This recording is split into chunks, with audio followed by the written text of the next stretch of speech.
Hello, welcome back to the Digital Lounge. Some of the biggest transformation failures are well known. Banks locking customers out, retailers writing off hundreds of millions, major government programs collapsing under their own weight. And yet, in most cases, the technology worked. What failed was everything around it, whether it's alignment, ownership, decision making, because transformation rarely breaks overnight. It drifts quietly until the gap between ambition and reality becomes impossible to ignore. So the question is, how do you spot that drift early and turn it around before it shows up in the real world? To unpack that, I'm joined today by Tom Cadman, Digital Transformation Director at Crimson. And in his recent blog, Breaking Barriers, Tom explores why transformation gets stuck and what it takes to get it moving again. I'm Mark Britton, and this is the Digital Lounge. And welcome, Tom, to the podcast. It's great to see you again. How you doing? I'm fine, Mark. Good, great stuff. So we've talked about this before. We've talked about the importance of aligning people, and as I've set out, transformation rarely fails because of technology. And what I'm curious about is how can you share some of those moments from your own experience with clients when it became clear to you that it wasn't the technology that was the problem? I think the key one there, Mark, is I said invariably these days the technology on the one hand is getting easier. However, the biggest failing is always is change and adoption. Have you set it up for success in terms of in terms of organizational change? Are you measuring the business outcomes in terms of what you're supposed to be, objectives and what you're trying to do on the one hand? And also people seem to forget digital transformation is not just about necessarily a single project or program. It is about the organizational digital transformation as a whole. And that may span a number of projects and programs within it. It's making sure you set up your organization for digital transformation in that context. Yeah. Okay. And in your experience, what are those early signs that some things are amiss? What's that real first sign in your view? Maybe not so obvious to people that are less experienced, where you're going, this is on the wrong course here. Invariably, if you're going in, you're implementing new technology, etc., and it's not landing, the business aren't necessarily adopting the technology and the processes that you've put in play. You're getting resistance to change in that way, or invariably people are still, dare I say, working in the old off system using spreadsheets. They're still using paper-based processes. They're not really living and breathing, adopting it in that context. Yeah. Right. Yeah. And in terms of I suppose, I mean, and you must see this a lot. That we've talked about shadow IT over the years. The business now being able to get a credit card out and sort of buy technology, software as a service. What does, in your view, does business versus IT misalignment actually look like in practice when decisions are being made? The business, obviously, from a point of view going off, they're wanting their point solutions in terms of that getting the things done, and obviously that will be frustration because of IT not delivering. But the contrary to that is, unfortunately, the business don't necessarily think about the wider enterprise adoption of these technologies. How does that fail? And if you're not careful, you end up with silos of data, and thirdly, people aren't necessarily joining up the pieces. People go off in terms of implementing a new system. As you said, you might find that you've got data leakage, that you're suddenly finding you're duplicating your data, whether it's your organization, your contacts, your opportunities, your leads, or it's if you're in the university world, your emissions aspects are fragmented and the processes themselves don't join up across the board. So you don't get the value as a totality from that investment. So you lose the insights and the data that sits behind it. And there's always a risk then in terms of who is it you're using as your solution vendor. Is your data secure? Is it all joined up? And invariably, IT, quite rightly, will want to make sure you've got the right governance in place. But obviously, the challenge then comes that overarching governance may come with a consequence in terms of time and time to deliver. The business wants to focus on getting the solutions in and the outcomes. And it's always a happy medium there. Yeah, and I was going to come on to that. So where do you see that going wrong? As you say, you've got to have governance and oversight because strategically the organization is trying to get somewhere and can leverage that investment. But then if there's too much, it slows the business down, and the way they respond to the market. Where's that happy medium? How do you know that you've got that right? It's about working together. You can't do one in isolation. You've got to go in and take both sides, IT and the business, have got to go on a journey together. Yeah. And it's making sure you've got the right governance sat around that, but you are advising in terms of the benefits of why you're bringing it all together, recognizing that speed to value is one thing, but it's the speed to value in the right governed way to achieve it. And making sure that all people are aligned in that context, and that trade-off between in terms of timescales versus the risk versus the benefits. And Yeah. Go on. Sorry, I was going to say, yeah. So do you think sort of that strong leadership is really critical at that point? Because there's going to be a bit of a tussle within the organisation. Somebody's got to make the call there. It is invariably it is putting the right leadership in, the right governance structure around it, in terms of whether it's the right steering board, whether you're bringing in the business architects, enterprise architects, the technical architects to advise the business in terms of where they're trying to get to, but then working together collaboratively. And that's the important thing here, working together collaboratively to the benefits, both sides, and recognizing the challenges, yeah, and taking them on that journey. Okay. So the discussion today is about trying to find those early signs of things could be coming off the rails. And I suppose before those metrics show up, just thinking about adoption of that technology. Again, what are those early warning signs that this program is in danger? Again, the early signs are, Mark, invariably it's not landing with your business colleagues.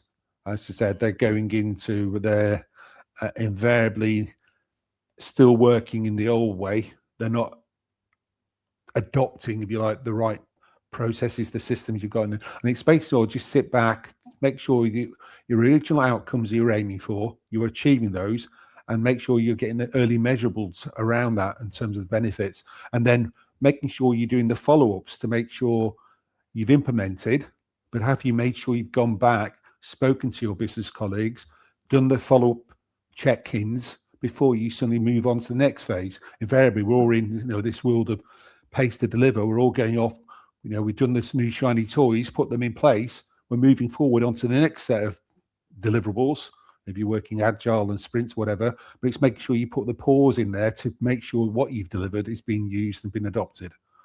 Make sure you do that catch up. Yeah, because it does feel sometimes that the pace of change with technology now, they've got, I mean, you and I know about the kind of the updates from Microsoft in the past as a kind of twice a year. Now it's kind of this continual amount of change. Are we going beyond the pace that people can now adopt that change? Are we being too ambitious with what we're expecting from our people? They're trying to do their day job, of course. That's, Mark, you've got to recognise in this world we live in, people have got jobs to do. You can't keep on just pushing technology out for technology's sake. However, you need to take them on that journey. We're verbally taking them on, whether it's art of the possible sessions where you're evangelizing what this technology brings, what's the benefits, etc. From that side, obviously we're in this world now of AI. Obviously, we're in a Microsoft place, co-pilots out there. It's about taking people on and showing the benefits of this technology. It's not always about, dare I say, people get fearful of technology in terms of, what's that mean to my job and my basically it's showing the advantages of invariably how they can adopt and apply this stuff. And actually, it's a value add to their jobs, and it's a value creator rather than necessarily all about being more efficient, etc. It's how you use the technology, how you get people to think in terms of, I can use that technology to assist me doing my job. It's not, it's the phrase Microsoft have adopted, co-pilot rather than full pilot, is there for a very reason. It allows you to recognize you can run it alongside your job and make your life easier to achieve. And it's about working with your business colleagues and showing the benefits and getting that early buy-in. Yeah, don't just implement for the sake of applying it. Yeah. Yeah. So, I mean, we've talked about previously on the show, and people listening can find it in some of our case studies. We've worked with some organisations where they failed to fulfil the aims of a project. Maybe they've tried to do it on their own. Maybe they worked with somebody else to do it. For whatever reason, it's lost momentum. And now the organisation can't pinpoint exactly where it went wrong. What, in your experience, where would you start with that kind of problem to try and get things back on track? Well, first and foremost, we do it when we go in, we do assessment audits on programs, etc. It's about going back to basics, right? What was the overarching objectives that you set up this digital transformation program to deliver, right? In terms of whether it's in terms of increasing, I don't know, in terms of, again, customer retention, if it's in universities, or maybe it's acquisition, maybe it's growth, etc. And that side, it's going back and just making sure, right, have you set up the right framework in terms of the benefits case that you started off with this project? Now, invariably, more often than not these days, we all have to work with business case. So in terms of building out the justification, have you got the right business case set up in the first instance? Have you got the right measurable outcomes? And then are you then measuring those outcomes through your basically your program, digital transformation program? So again, go back to that check-in point and then looking for those salient points, quick wins, and getting you back on track in that respect. It's all about basically looking at the process, looking at the overarching. The technology invariably these days is getting easier, as we always say. It's about how you apply that technology and are the people buying into it. Yeah. And do you think people's expectations are changing of what they expect from technology?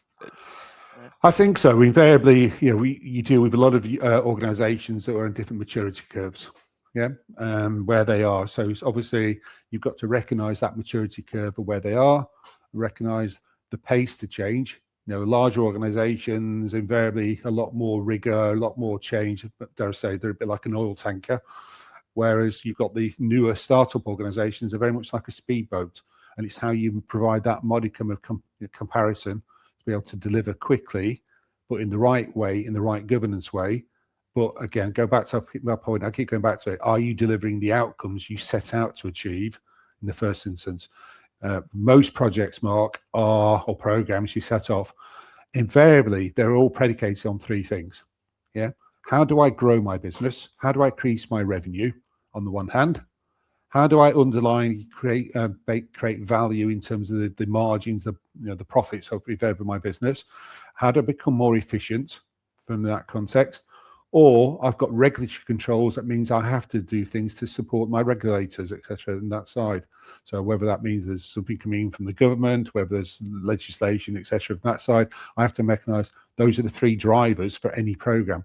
Everything else invariably is a vanity project, and you're just going to make sure that you're aligned to those aspirations in the first place. Yeah. So we touched on change management earlier, and are there things that you see where we go in to work with clients and they often say, yeah, we're good at that, and the reality is actually you're probably not where you think you are? Is there a sort of a common thread there that you see? There is, Mark. The way people sort of they think of change management on the one hand is, I'm going to adopt a new system. It's all about the training of that new system.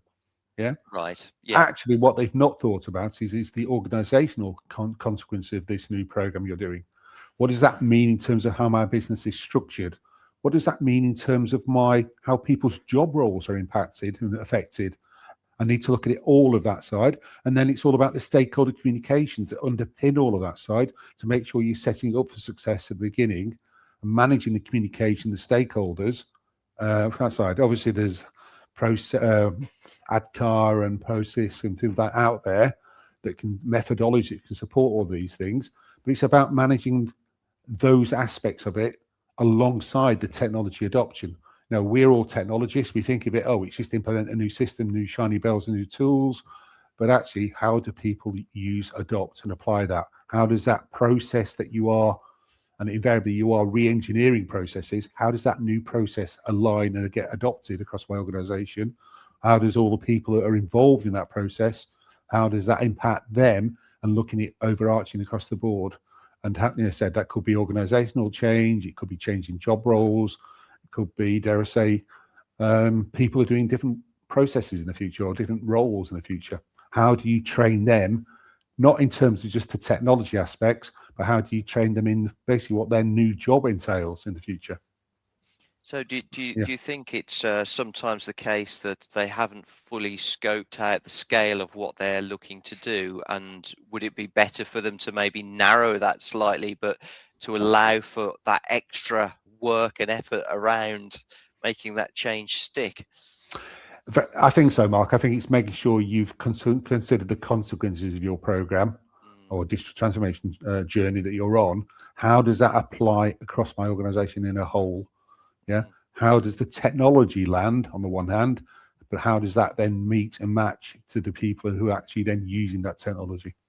And make sure you set down from, small things, wherever we go in, for example, even if it's just small things, you'll map out a process using things like swim lane diagrams to say that's how we then look at this process and how it changes and evolves in the processes, and how does that swim lane recognize how the technology and the different job functions work across it, and then you can look at the delta and where you then measure that beforehand. Yeah. Okay. Well, it would be amiss of me if I didn't mention AI.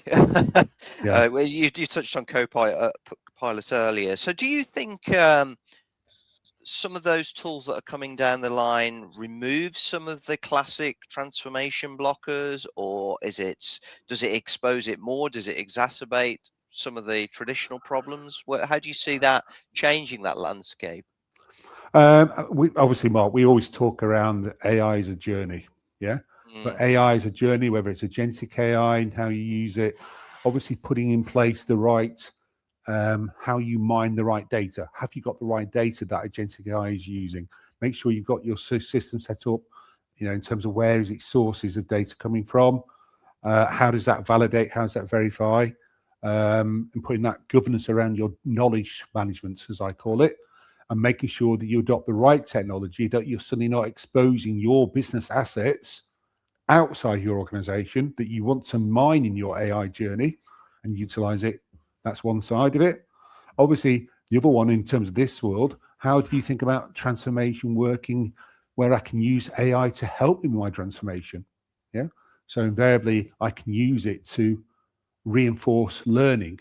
So if you're going in and you're designing a new system and a new process, well, actually, can I use AI alongside that to make my adoption easier? Because I've got an agent running, a chatbot agent running, and my business colleagues can be utilizing that alongside my process to support their process.